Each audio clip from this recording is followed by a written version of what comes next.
Good morning, everyone.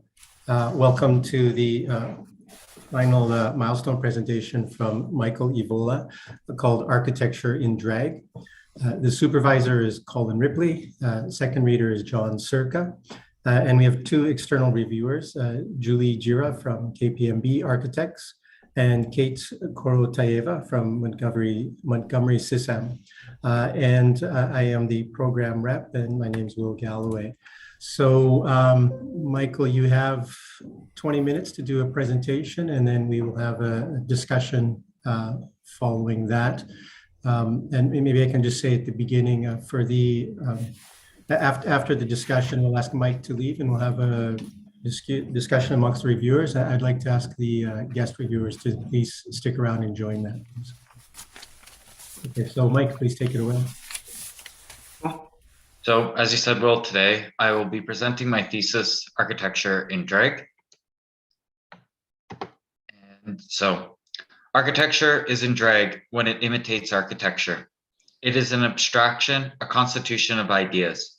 Yet, ironically, architecture is often limited and defined. Similarly, gender is an abstraction and is often limited and defined.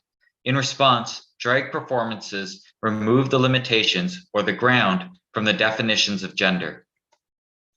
Generally, drag performances are thought to challenge broad societal level understandings of gender. However, such an understanding positions the performer and society as a whole as cognitively homogeneous, without a thought of their own.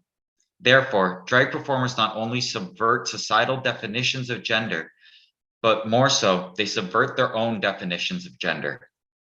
Moreover, drag performances are not only a refutation of the performer's knowns, but also an investigation into their unknowns.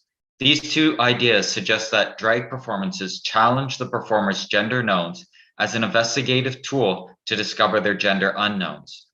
If considered more broadly, to put something in drag is to stylistically refute and expand upon its creative limitations. So that an architect is in drag when they actively refute and expand upon their architectural knowledge. For example, an architect may believe architectural spaces form binaries between inside and outside. If the architect examines this belief within drag performances, they will notice that gender is also bound by a binary between inside and outside. More specifically, that binary defines the characteristics of one's interior space, their mind, to be bound by their exterior characteristics, their sexed body. In refutation, drag performances unbound this binary relationship. Like a drag performance, an architect can subversively imitate, parody, and ironize their architectural knowns in an attempt to reveal what they do not know. In the case of binary architectural spaces, an architect would put architecture in drag by imitating and subverting the definitive architectural boundary as unbound. This process is personal, yet also adds to the unlimited abstraction that is architecture. To formulate this thesis, I therefore examined a number of my own understandings through the process described above. These understandings regard architectural rituals, structures, and spaces as described a moment ago. In regards to rituals, I examined how motionless forms ritualize societal beliefs, ideas, and behavioral patterns. This was challenged and inspired by the way drag performers utilize motion to subvert ritualized behaviors. In turn, a motionless organization of architecture was drawn and parodied through an application of external forces. In studying architectural structures, I sought to challenge their monumental, enduring, and stable qualities. This idea was challenged and inspired by the way drag performers cannot alter their structure and how it ultimately constricts them to human identity. In turn, a fluid structural system was examined, one which could support formal and ritualistic fluidity. By exploring these ideas separately, I was able to learn and develop the process in a simplistic manner. However, as architecture is a limitless abstraction, it can never be one idea. So to fully explore this ideology, I sought to explore all of my previous efforts and then some in a cohesive project. Although encompassing, its components adhere to a central theme regarding architectural separation. This theme was chosen as drag architecture in his thesis heavily corresponds to concepts of separation.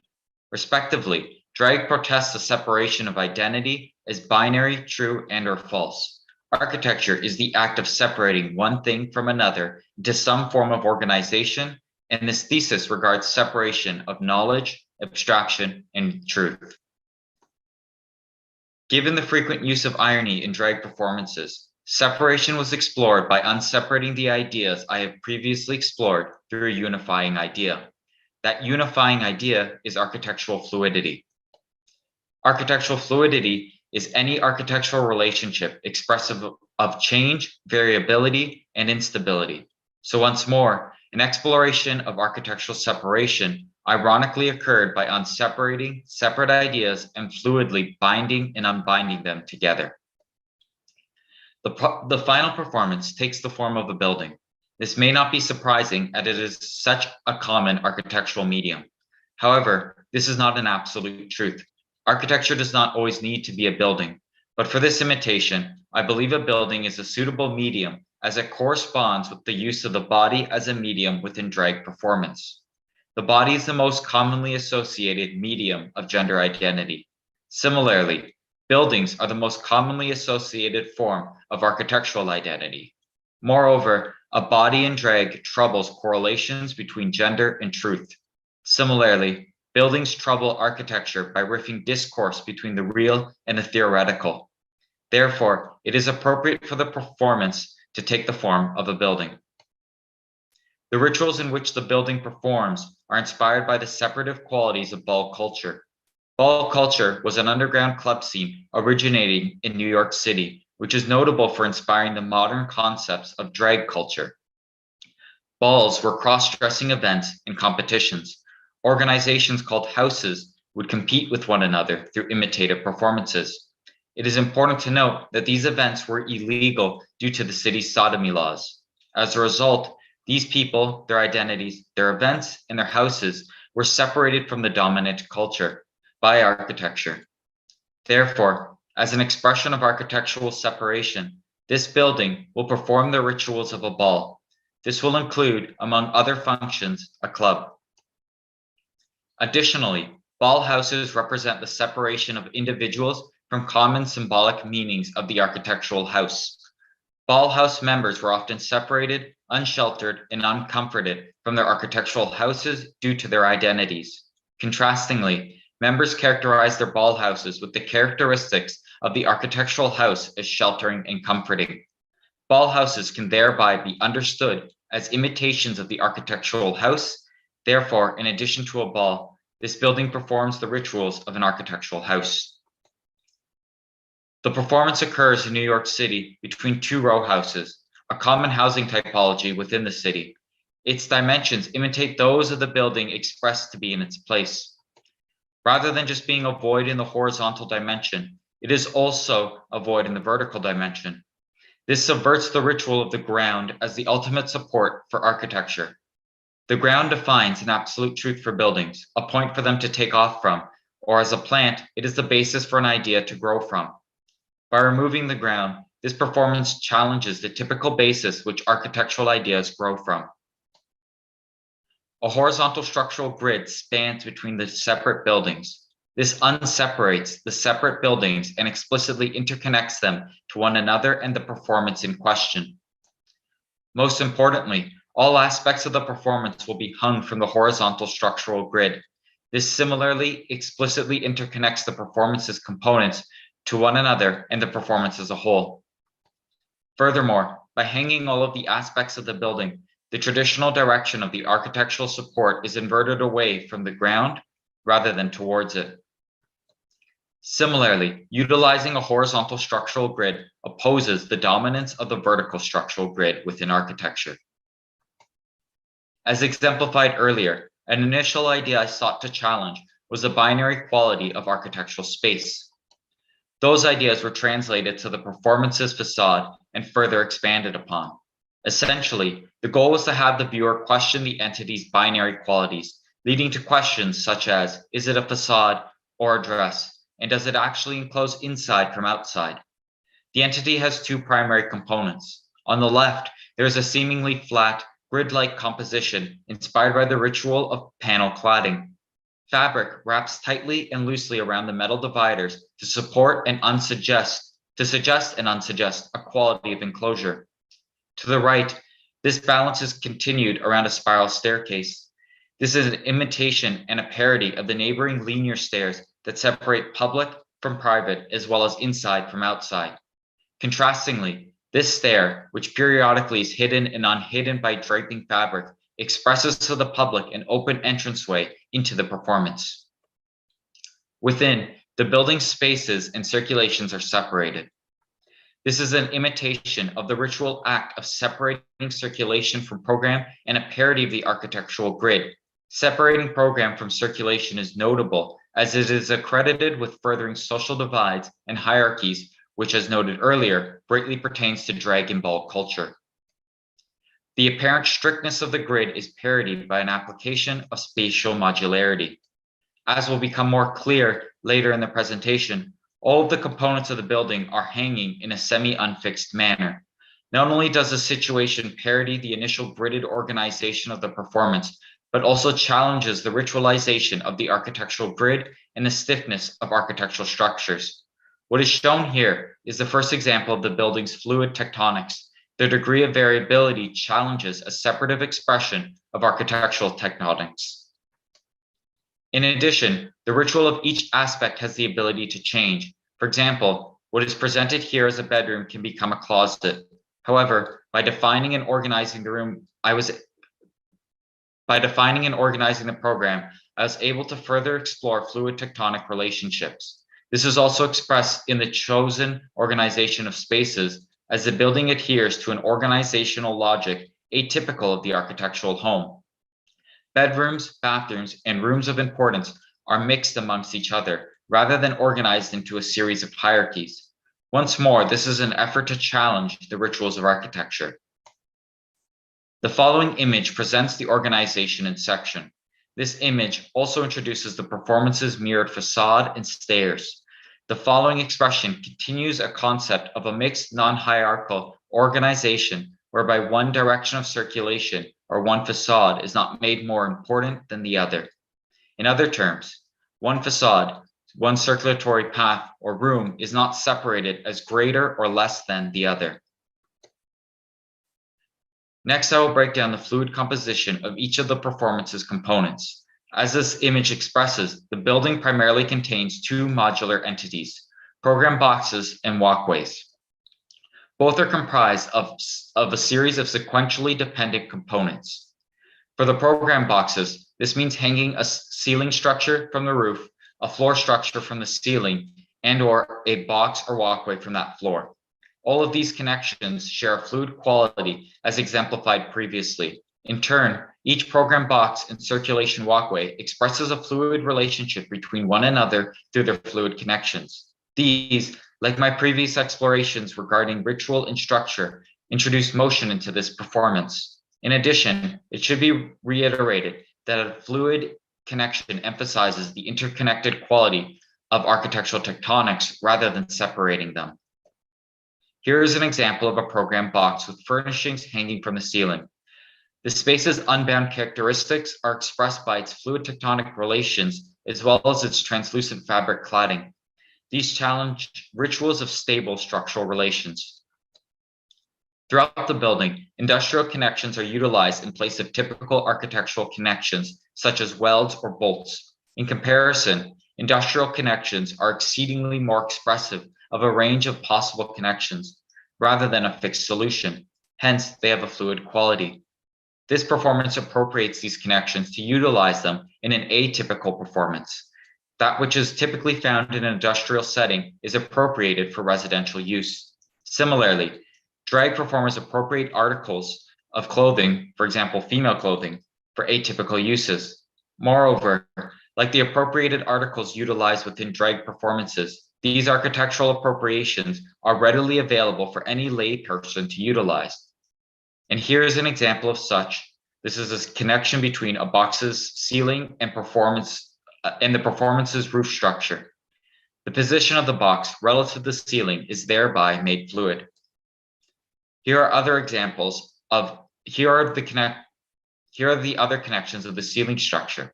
On the top, there is the industrial fixture connecting the ceiling to the roof. On the bottom is the top connection of the program box's wire columns. The fluid position of the ceiling structures transcend the space through the wire columns. Similarly, these are the connections of the floor structure. On the top, there is the bottom connection of those columns, and on the bottom, there's a connection to the ceiling of another program box. Once more, the fluid position of the program box is transcended down its tectonics onto a subsequent entity. Like the program boxes, the walkways are also hung from the ceiling and are composed of a series of dependent connections. In addition, rather than express each walkway as a whole, they are broken down into grid-like parts, which further express their interconnectivity and allow for modularity. Primarily, walkways are composed of a primary grid unit and an intermediate unit. In studying this component, I found a direct connection between two primary units to be not expressive of their separation and interconnection enough. By implementing an intermediate unit, the primary grid units are simultaneously expressed as more separate, yet more interconnected. The connection between the two is expressed here. This is a close-up of the previous connection. I believe this image best captures the separation and interconnected qualities between these two units. In addition to the conceptual expressions described, this design concept provides an opportunity to explore corner details. Here's a corner connection that inspired to be a campy reinterpretation of the walkway's typical connection. A space between the program boxes and walkways further emphasizes their separation while providing a means to explore the building's tectonic expression through a staircase. The structure of this stair is meant to express uncertainty through the possibility of unwelcome movements. Again, this challenges the monumental qualities of architectural structures. This concept is carried over to the construction of the spiral staircases discussed earlier. It differs from the walkway stairs by incorporating concepts from the fabric facade. This combination of expressions interconnects the facade, stairs, and walkways. And here's a generalization of the spiral stair with its surrounding fabric. This image particularly expresses the interconnectivity of each of the stair's components, whereby guardrails connect to railings and treads. Once again, the tectonics atypically express movement within an architectural object. This image expresses the use of the appropriate industrial connections between the walkways and the stair landings as an expression of the two components' separation and interconnectivity. Earlier, I mentioned rooms of importance when discussing the performances program. These rooms of importance pertain to drag culture. By adding these components into the performance's imitation of an architectural house, I was able to further explore fluid tectonics conceptually while further studying and incorporating drag culture into the performance. The rooms of importance are a dressing room and a gesture room, a closet and a club. Here is the dressing room. As I understand it, in this space, an individual meticulously connects a series of parts in an attempt to create a very specific whole. This idea is translated through the architectonics by excessively separating and connecting every component to form a sculptural whole, such as most evident in the room's elevations. And this is the experience of the space. It is overly expressive of chaos, as I believe the ideas which one uses to form our desires, for instance, our imitations, to be more chaotic and interconnected than generally believed. This effect is not only achieved by the high quantity of fluid connections, but also by the space's motional qualities. The fabric partially enclosing the room formally undulates to external forces. Each station floats on top of and around a central walkway. Seats, desks, mirrors, and lights similarly float over the station's floors. These unbound spatial qualities further separate these ever-connected components. The following image depicts the gesture room, a room to practice voguing among other performative motions. With that in mind, I explored the possibility of designing a room with a greater degree of motion. By doing so, The ideas of space as definitively situated is challenged. This effect is achieved by forming a room as a swinging island. To achieve this effect, a glass floor is excessively separated from a boundary and hung from a single point. This composition is juxtaposed with the stiff expression of the adjacent mirrors. The glass floor utilizes a separate substructure consisting of spider connections to add an additional space between the plane and the structure to incite the plane as separate. Furthermore, like the performance's appropriation of industrial connections, the glass floor with a spider connection substructure is an appropriation of construction typically found in facade design. Lastly, I explore the walkway between the island and the frame, which is shown here in pink. Like the spiral stair, this element blends separate elements from components separate elements from components into an interconnected expression. Those elements are the walkway motif and the island spider connection details. That is shown here. On the left is a transitory walkway previously described. On the right is a glass island floor. It is important to note the space between the substructure and the glass floor, which further evokes its island-like quality. Additionally, in the background, one can view the many connections of the mirrors, which are to evoke a quality of stiffness to juxtapose the floor's moving qualities. And this is a perspective looking up at the ceiling's singular connection. The one point it is hanging and inferring motion from. And here is an image of the room's experience. In the center is a swinging island, which again is inspired by Drake's use of motion to challenge expectations. In front of it is the interconnecting walkway, which blends two separate elements into its design. Here, motion challenges stationary space. Lastly, there are the closets, the heart of the performance. In a typical home, we store our identities in the closet. Within, there are our identities we know and combinations we do not know. Within that framework, the closet can be understood as a place to learn about one's unknown knowns. This is why these spaces are referred to as the heart of a performance, poised to discover one's unknown knowns. Moreover, it is why they are constructed as mazes filled with fabric. It is a rather direct expression of becoming lost within a series of ideas. A somewhat hidden spiral ladder interconnects the performance's hearts, imitating the project's own vertical circulation. The ladder concludes within the performance's ballroom, which will be subsequently explained. The following image depicts the atypical ladder form, transcending towards the ballroom. Like the performance's other expressions, a series of appropriated industrial connections fluidly compose the form of the ladder. This is an image of the closet, rendered in a horrific style to evoke the fear one embraces in pursuit of the unknown. In the ball, the rooms of importance themes are combined. Seats, like the gesture room's islands, are designed as swings with an excessive amount of connections, like the dressing room. Like the program boxes and the closets, the stage is cladded in a translucent fabric, suggesting it to be both separate and interconnected to the space. The walkway, like the gesture room, seemingly floats on top of the performance's voided ground. Both the stage and the walkway sit below the crowd rather than above to challenge the typical hierarchy of performative space. Given the room's underground situation, a metal grid undulates like fabric, imitating the translucent fabric of the program boxes. All of these spaces come together within this section.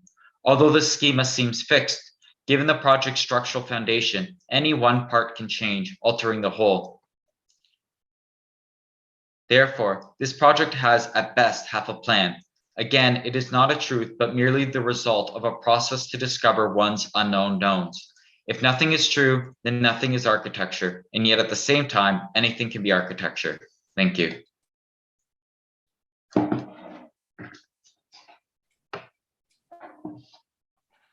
Great. Thank you, Mike. I suppose we can start with questions for clarification. I suppose we should start with the guest reviewers, Julie or Kate. I have a lot of questions, but first, is the intention to break people down? And do they ever find their true self in the architecture? What do you mean by break people down? Well, like everything is, the structure is in tension, everything's in tension, and everything is fragile. The glass is transparent. It makes me feel nervous. So I wonder, where is the place where the person cocoons and gets to reflect on the experiences that they're experiencing when they're experiencing the unknown about themselves? Is that the closet? Is that where they go back and they change what's in their closet and empty it? Or Perhaps. I think what you're also kind of alluding to is, where is there like a point of escape or like enclosure? Am I right? escape? Well, Or isolation? how do you perhaps? want people to, or when they discover the unknown, where do they arrive? Well, like, what kind of architecture is that when they get through the unknown? What's on the other side? What are they looking for? I think in terms of, if you're inferring right now to the closets, the whole point is the same way someone gets dressed in the morning and puts on an identity, whatever it may be. I think that's kind of the same idea on a personal level. I guess in sequence through this performance, they would end up within the ballroom or perhaps somewhere else in the performance. And that's kind of the point of interconnecting multiple closets, is that there's not necessarily one end to it to suggest that this is where you have to go, this is where you have to end up. Because I think that's the whole point, is to try to remove any overall. I think the whole point of the thesis is to challenge any biases we have of what we're supposed to do and take inspiration from drag through that. And so at the same time, in the architecture, there's not a definitive place you're supposed to end up, because that again would say that something is more important than the other. But in drag, they put on makeup, they put on, instead of being naked, they actually decide that they're going to be a certain persona, but this building feels naked. So I wonder, like, what is the point to break down the costume? Like, do they not want to be in the costume, or what? I guess I'm wondering why it's so transparent if they're covering themselves. The idea of transparency comes from the idea of challenging my own kind of bias that architecture ultimately is always separating something. And that comes from an idea that I think architecture is, in the most broadest sense, is an organizational tool. And so to challenge that, the idea was to try to compose a building that is as transparent or translucent as possible. And essentially kind of giving this ironic separative, in a lot of ways, it's still separating itself. It's still this entity and it's got an identity, but at the same time, it's also kind of not fully separated due to its translucent qualities. May I just ask something just to follow on Julie's point?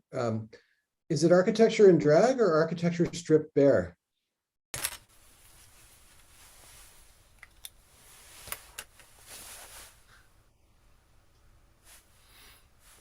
I'm not sure to answer that, to how to answer that, to be honest, because I think I definitely don't think it's stripped bare in any manner, because it's still dressed up as something. It's clearly like in a costume, like it.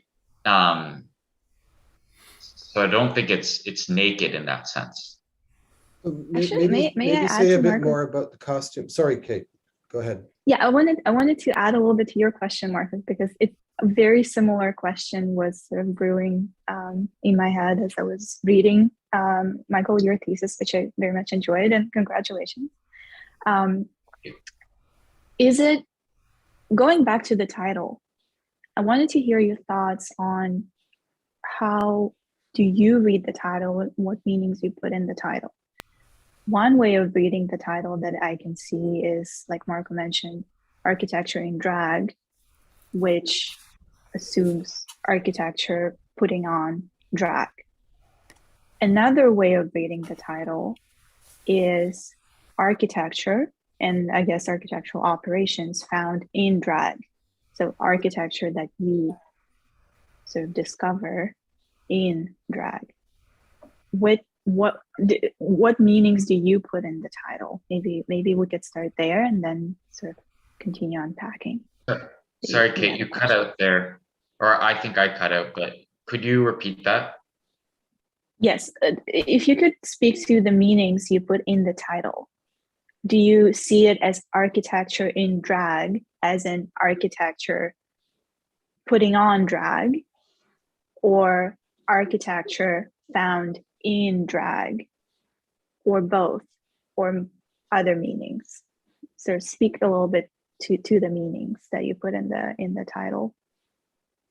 There's definitely a component of architecture found in drag, because the idea, I think in the broadest sense, was to find a way to challenge our own creative biases, like in the most broadest sense. And in thinking about that, early on, I realized that's kind of the whole intention of drag performances, to constantly challenge those creative biases of what something is. And then the idea was to take inspiration, essentially take ideas I had about architecture and challenge them through mechanisms I found in drag as well. And so it's definitely architecture in drag in that regard. But again, at the same time, I guess you could say it is also architecture in drag, in the sense that I'm constantly referring to this final project as a performance. And in a lot of ways, architecture is always a performance of something, some sort of idea we've constructed. And in the same way, I think like an individual is that, right? And that's the whole point, that I think drag is also challenging. You see them performing an identity, and we differentiate it as something because it doesn't adhere to what we normally expect it to be because of our creative biases. But aren't we all just performing something? So the specificities, the specific, let's call them operations that you are using in your final performance, those were extracted from your study of drag performances, right? Yes. So the architectural operations you found in drag, and one of them I understand is fluidity and lack of boundaries. And that's sort of going back to Julie's point about, and Marco's point about the nakedness of the building. Is that, could you speak a little bit to how you discovered those operations in drag, and how did you sort of start applying them and using them as tools in your final performance? Sure. So I guess it's finding a similarity. So along the same lines of separation and what you're talking about, I think ultimately was my study in my document about space, and an idea that it's constantly separating or constantly bound to certain limitations. And if we unbind space, it tends to never, especially in terms of buildings, it tends to never be considered architecture anymore. It tends to be considered something else, identified as something else. And there's a spatial relationship between that occurs in drag, where you see that someone's exterior space doesn't match with their interior space, doesn't match with the relationship that we believe it should have. Right? Like if my exterior space is, in the most basic sense, if my exterior space is a male, but people expect that to be, for my interior space, to also identify as a male. But if I invert that and my exterior space is clotted as a female, but there's this juxtaposition that my interior space is male, that creates a problem, right? Like there's an unbinding in that spatial relationship all of a sudden. So if we say the spatial relationship in architecture, or the spatial relationship I'm positing about architecture is that it's always bound, then I similarly want to unbind that relationship. And that was the idea of looking at fabric enclosures, looking at points where we have fluid formal boundaries rather than like strict walls. And I guess that's perhaps where the naked comment comes from. I have a question. So I like that you made all the structures in tension. Why not make the fabric in tension? Because it is like a tense thing to put on drag and to go out and put yourself in front of others or to put on a performance. And why not put the fabric in tension? And then what happens when the fabric breaks? Does that reveal something about the architecture and thus being a person in drag or architecture in drag? Like, when do we discover what's on the other side of this experience? Is the intention that a person in drag is always in drag? Like, do they want to not be in drag anymore, or? Sorry, I think there was like 3 questions there.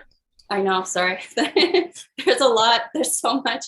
We probably need more time to talk about it. I'm just curious. Michael, or intervene just for a second? Yeah, sure. I think the thing that Michael is really working against here is this comment that you keep making of on the other side. Okay, so there's no other side. So it's right. Yeah, it's like I want to stress that if that's what you're expecting, that there is that's exactly why I was inspired to challenge that, because it feels uncomfortable that there's no definitive other side, or perhaps it's starting to get blurred. And that's exactly, like, I think the uncomfortability that someone sometimes can see when they see a drag performer, that this relationship isn't making sense to me anymore. This is not how I identify a human to look, or a male to look, or whatever. This is not how you identify architecture to look. so why the fluid fabric instead of fabric in tension? Because What defined that? then the boundary isn't straight. It isn't dividing constantly. You can't say that this is where X begins and Y begins. It's constantly interchanging. Whereas I think what would be helpful, I totally understand, and it makes total sense to me, the logic that you're proceeding with in your development. Going back to the 5 points toward queer architecture, it makes perfect sense to me. I think what you've done is you very clearly have identified the operations that you want to explore. One of them is removing the boundary, or getting rid of the boundary, or changing the boundary tectonically, in all other ways that you can think of. I think it would be helpful to see you explore what are the other ways of doing that. Are you just substituting the materiality of the boundary? Is that the only way of doing that? Can you start making the boundary a bit more confusing? That's another way of doing that. Can you start making the boundary porous?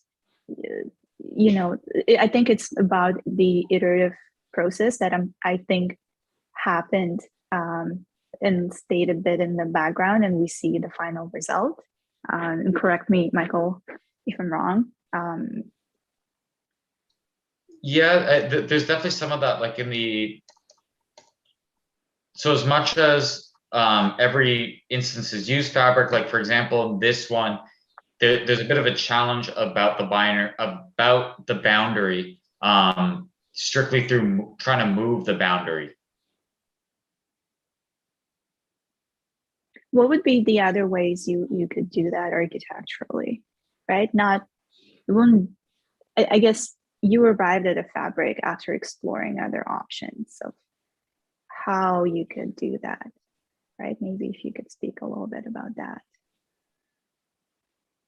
Yeah, I mean, other options could be to like hang straight panels and put them on, just as I've done. Like, for example, I guess within the building, this would be almost the same concept, would be the way that all the objects are hanging from each other or interconnected throughout their composition. Their boundaries become wavering and fluid through that, through all these connections changing through the wire columns. And that kind of came from like a thought process of, well, maybe I could put walls on wires and hang them like that. But I felt like this is even simpler and more to the point that everything now is just moving. You don't need the wall necessarily. And in fact, using the wall sometimes, or like it's almost stylistic. Do you want to use the wall? Do you not? It doesn't necessarily have to be one way or the other. Yes. Since you've raised this discussion now about the suspension and the kind of excuse me, approach to structure, I'm really curious about the decision to hang everything, not so much the hanging part from the structure above, but the reliance on the adjacent buildings ultimately as your structural support, so that your project is completely dependent. If I've understood correctly, the way your structure works, your structure is supported by the adjacent buildings. Is that correct?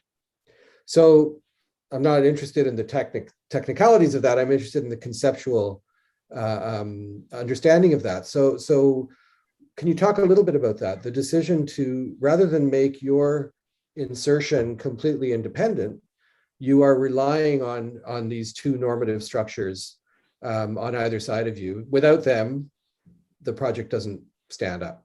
So can you talk a little bit about that? Yep. So the idea here is to this performance is supposed to challenge architectural separation, right? Architecture is constantly separating one thing from another. So if this performance was not here, another row house would likely be there, right? Separate from the other ones, completely kind of independent, or seemingly independent from the other ones. They share a firewall, but they kind of describe themselves as separate.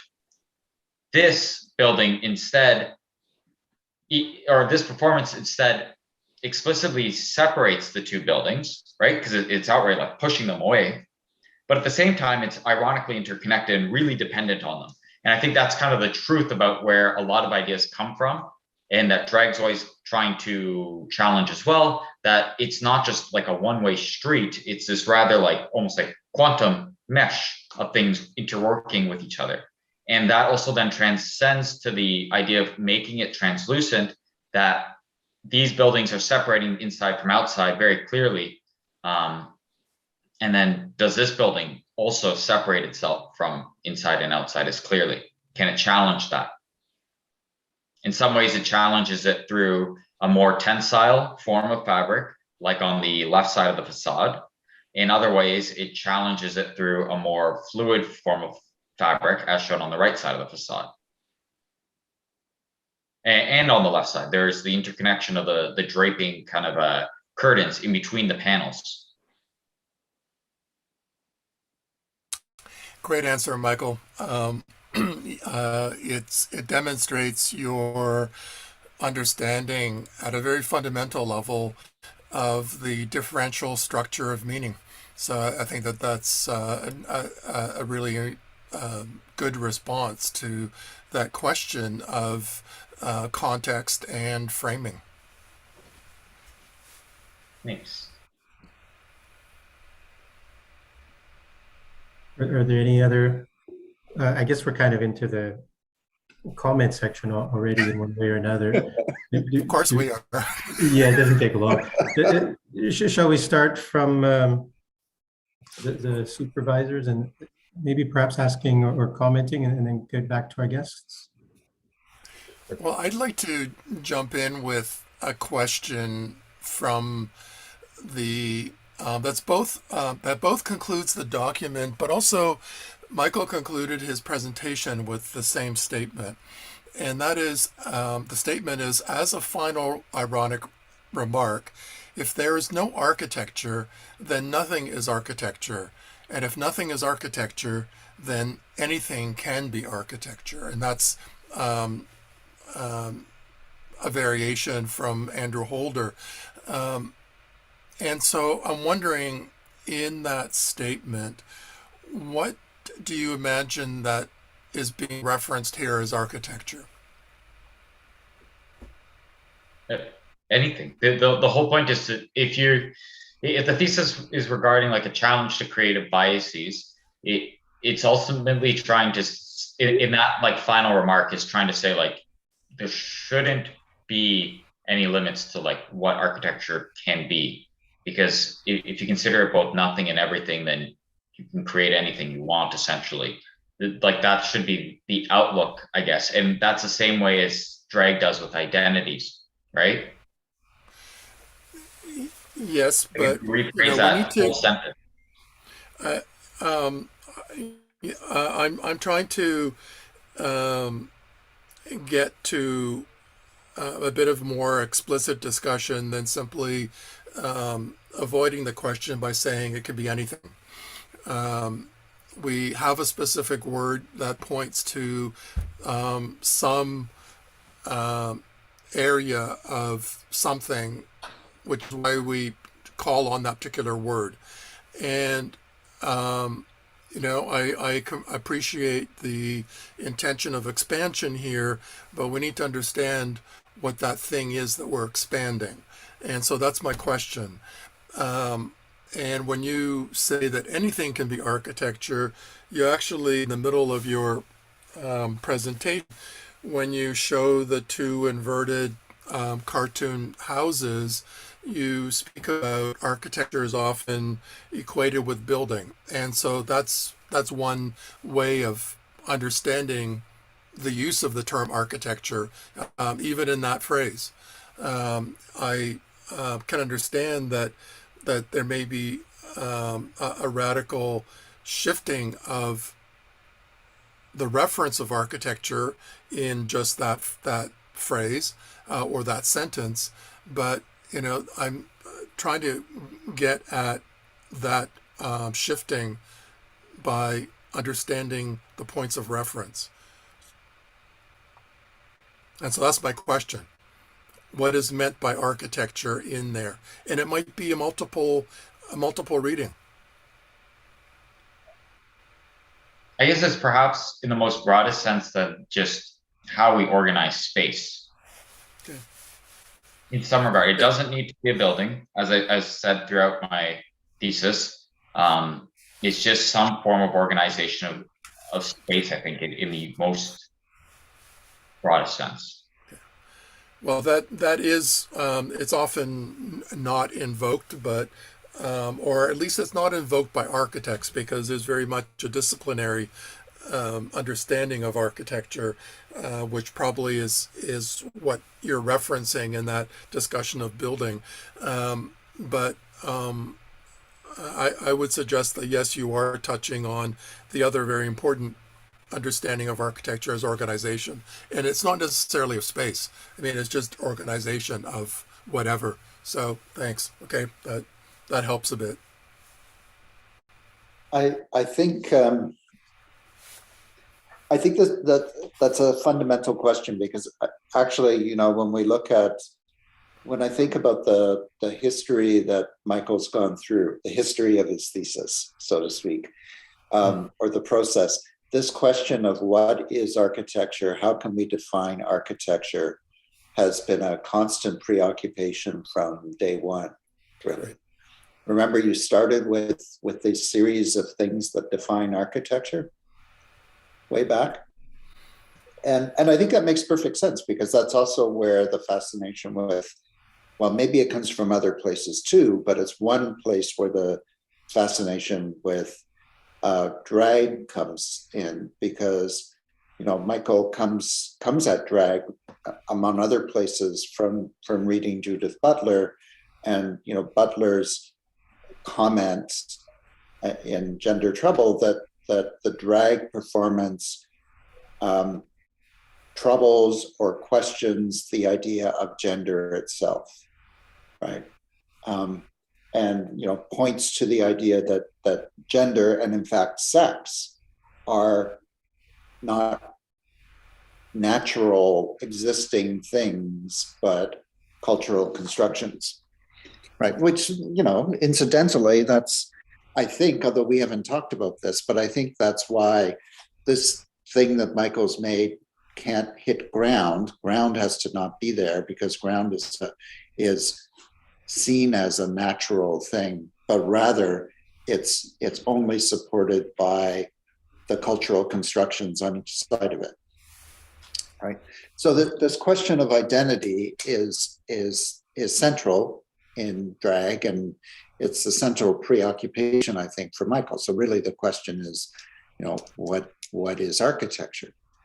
So I don't know that you've answered that, but I also don't know that it's answerable, right?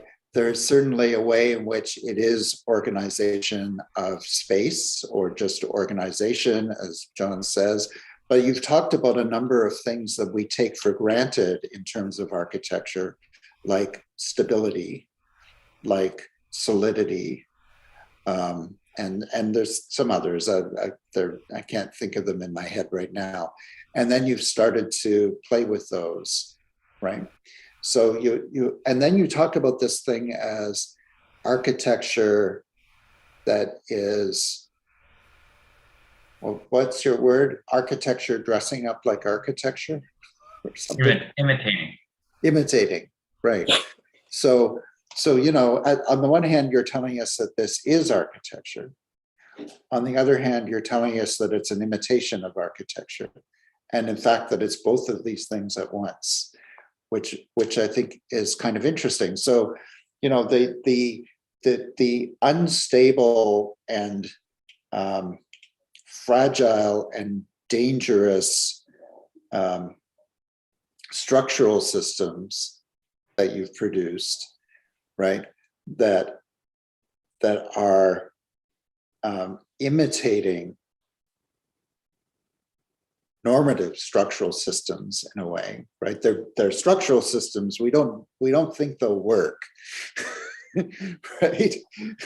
But that's kind of the point. Like maybe they would hold up, maybe they wouldn't, but they are imitating, and by imitating, they're calling into question the normative structural systems, right?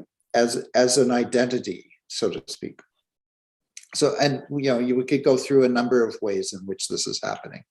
Like the room, the bedroom, for example, that you have that imitates an idea of privacy, for example, through its curtain that encloses it, but doesn't actually provide privacy. It only provides an imitation of privacy, right? So, and one of them too is this question of the binary of the inside and outside, for example, or the division between male and female, right?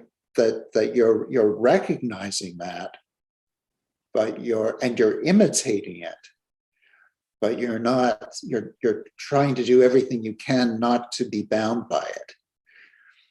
I don't know that I have a question here, Michael. I'm just kind of commenting.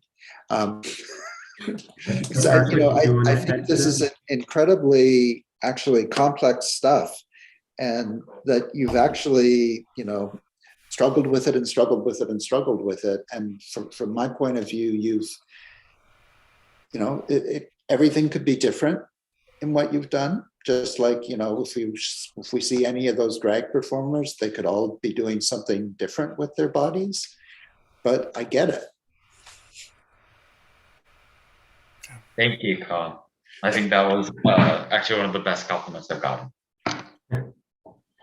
Marco? Yeah, can I just add something? I mean, there's no question that these kinds of investigations don't have a clear conclusion, right? This is an open-ended investigation, and I think you've done some really interesting work.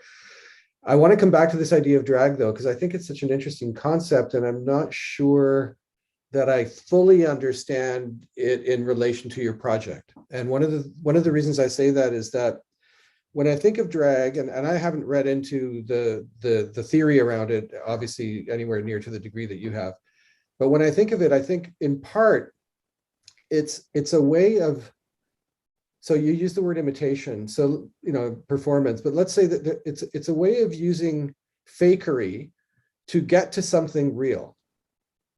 That's one way that I would describe it. That through that performance, the performers are revealing something true about themselves that is not necessarily visible to us when they are not in drag. So what's the real drag? But then one of the questions I would ask is that if that's true, if my reading makes sense, what are you revealing to us that is true about architecture that we don't normally or wouldn't normally read? I think that just like the drag performer, that there's nothing is architecture that it can ultimately be anything. In a lot of ways, so that it shouldn't be constrained to like certain metrics or general conclusions. But even drag has its rules, right? I mean, it's a system. Drag is also a cultural system, and it has rules and it has norms.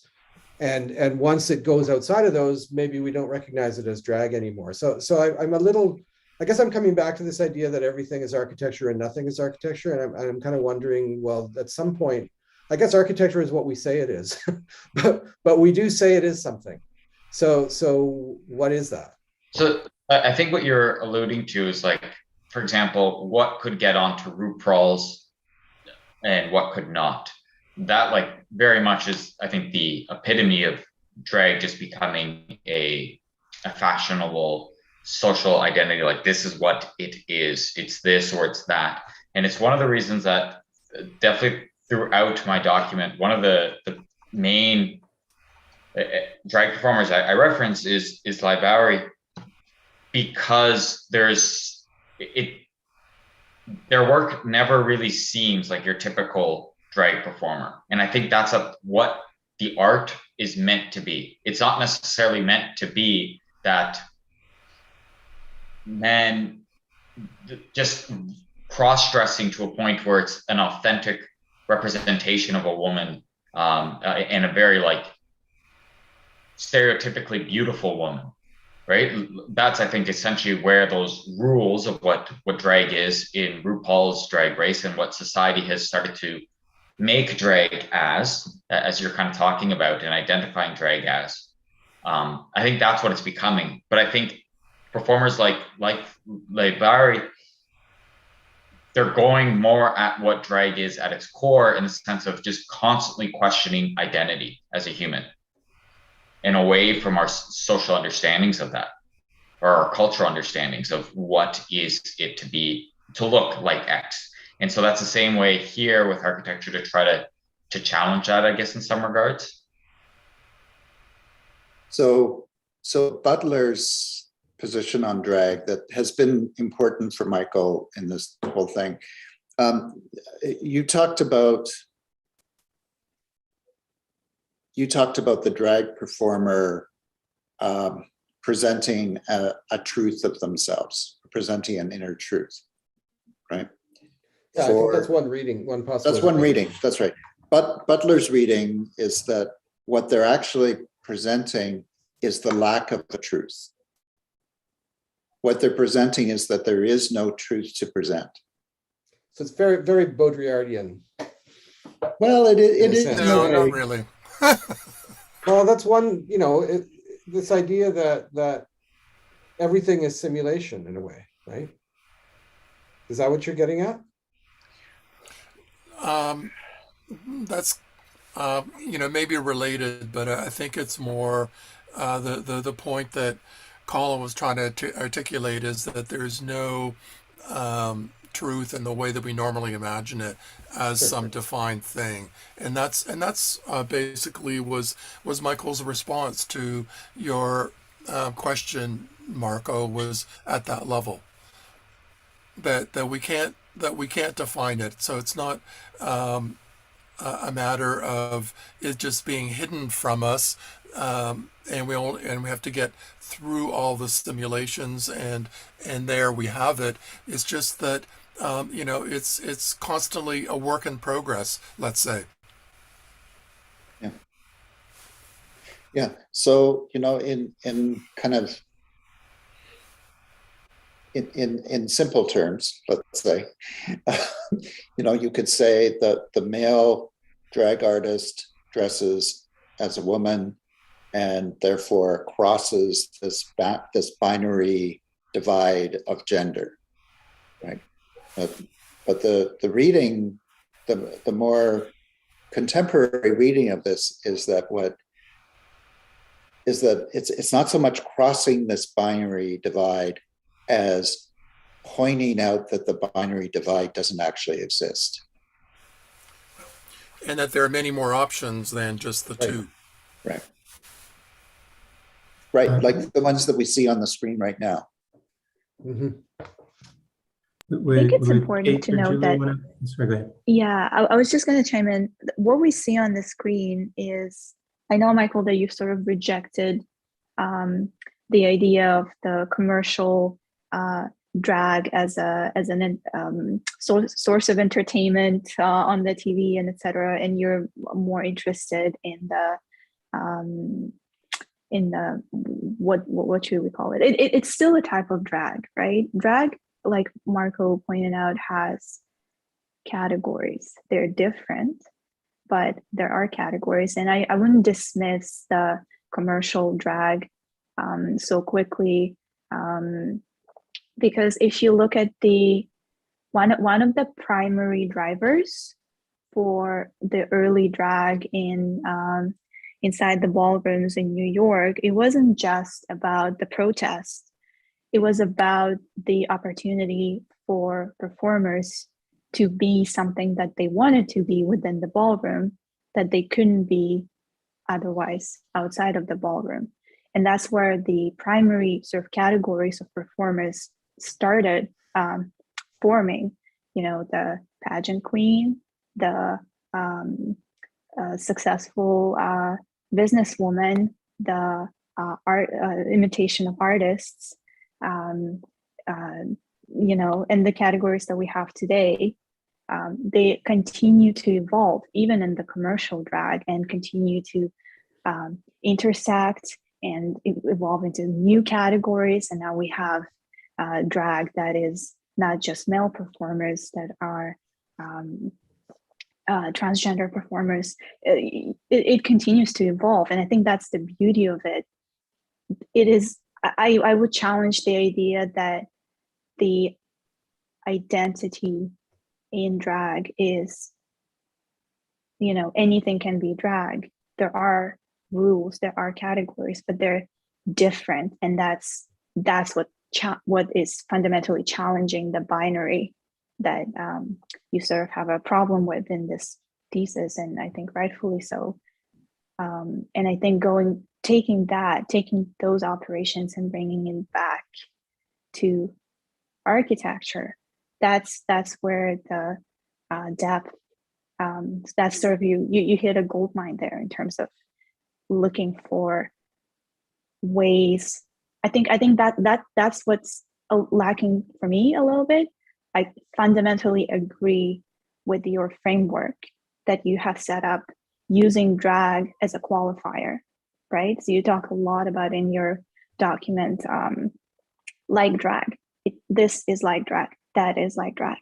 But I think what we need is to also start looking at drag and start extracting architecture from drag. And you start doing that. You talk about the transgression of boundaries. You talk about the organization of the building in section.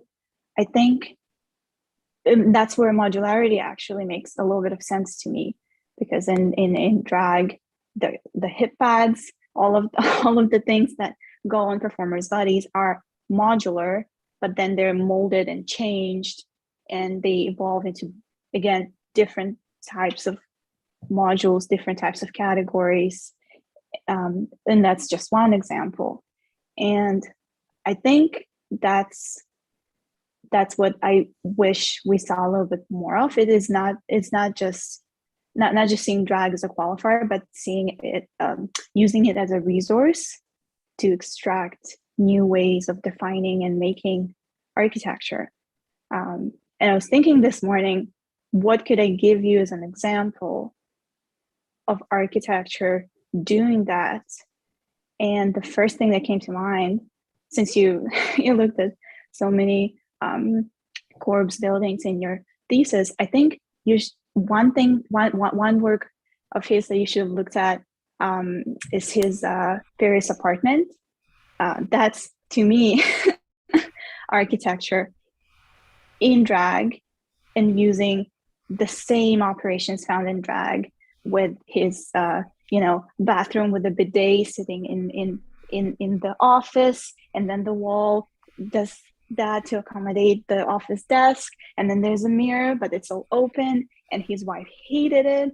But I think the operations that are found there are fundamentally what drag performers do to their bodies to become something that they are not, but they would like to be in one way or another. Julie, did you want to add to that? Well, I guess drag can be defined in a few different ways. Is it female? Is it decoration? Is it tension? I guess I would want to understand the juxtaposition of what that would be in your architecture. Like if drag is decoration, where's the decoration? Like where is it grounded in a certain context, in a very specific context? Perhaps that would help define what architecture in drag is. But I mean, if it's defined as tension, which is what I like, veiled tension, that's why I keep asking questions like, is it about the person's inner experience, which I guess Colin has said no, it's probably not. I guess I just have more questions, and I don't think that's a bad thing. Like I found your presentation really stimulating, and when I saw the tensile fabric, I started writing notes about fraying edges and what, like, does a drag person actually help does a drag performance actually help the people that are watching it to release something that they wish they could do themselves? But anyway, maybe that's not what this thesis was about. So I guess I just wanted to congratulate you on like beautiful drawings, beautiful detail, and really well-intentioned ideas or resolutions. But that, I guess these are questions you're going to have to keep asking yourself based on the type of architect you want to be, because architecture is something, and architecture, there is authentic architecture and inauthentic architecture, just like there are authentic people and inauthentic people. I don't think everyone's performing in this world. Maybe you do, I don't know. So just like I don't believe that all architecture is performing, I think some architecture is actually meant to be grounding and meant to be for people and meant to have like a rooted impression. So anyway, I don't know if these were concluding remarks, but I hope my questions didn't throw you off. I'm just curious, that's all. I wish we could keep talking, that's all. Thank you. No. Thank you very much. Now you bring up concluding remarks. I think we're running out of time, so maybe it's a good time to invite everyone to make concluding remarks, and then bring this to an end. I don't know who wants to go first, or That was mine, by the way. Thank you. yeah, that was perfect. Do you want to say something, Kate? Maybe we can go from guests to, and then finish with the supervisor. Yeah, I just wanted to again congratulate you, Michael. I enjoyed reading your document so much. All the work that has gone in. The drawings are beautiful, and I want to reflect on Julie's comment. This is not the end. The thesis does not stop at this presentation. Continue to be curious, continue to be continue to ask questions that you've started asking in this thesis. And I think we see more and more academic work coming out of architecture schools, sort of questioning the binary, questioning the system of architecture that we have inherited. And we sort of don't know yet what should happen to it. Some want to erase and rebuild, some want to build on top, some want to change things a bit. So I hope you continue to mess with the system as you go forward to become an architect. Thank you. Great. John or Colin? Thank you, Michael. It's this question about continuing. One of the problems with the thesis is that once it's over, it's over. and you're raising questions. You've raised questions here that I.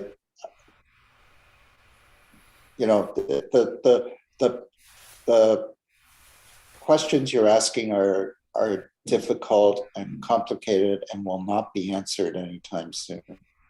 And you've given provisional kind of positions in relation to them, which is all you can do in a thesis. But I really hope that we can continue to think about them. I mean, we as a community, not you and me necessarily.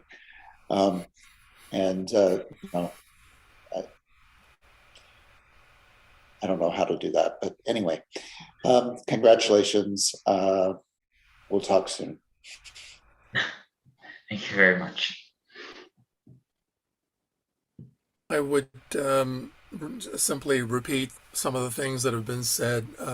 Very beautiful work building throughout the year, and I very much appreciate being on this journey with you, Michael. It's been an honor to have these conversations with you throughout the year, and I think that the level of conversation we've had today is a reflection of the density and profound questions that you've been engaging with. So congratulations. It was fantastic. Thank you. Perfect. Marco, did you want to say anything? No, I would just add, really rich, complex, challenging work, Michael, and you tackled it with so much gusto and skill, I'll say too. I mean, the execution is superb. It's very difficult work, as Colin said. These are really, really tough questions, and congratulations for taking them on. They don't have easy answers by any means, but we're not looking for that. That's not what a thesis is. It's not a closed loop by any means. But again, I would say kind of exemplary level of inquiry, and the difficulty of the question is so it's of a really high order. So congratulations. Appreciate that. Great. All right. Thank you. I suppose now's the time when we ask you to step out, Michael, and we'll discuss. Great work. I agree with everyone. It's really quite wonderful. Yeah. Thank you very much, everyone.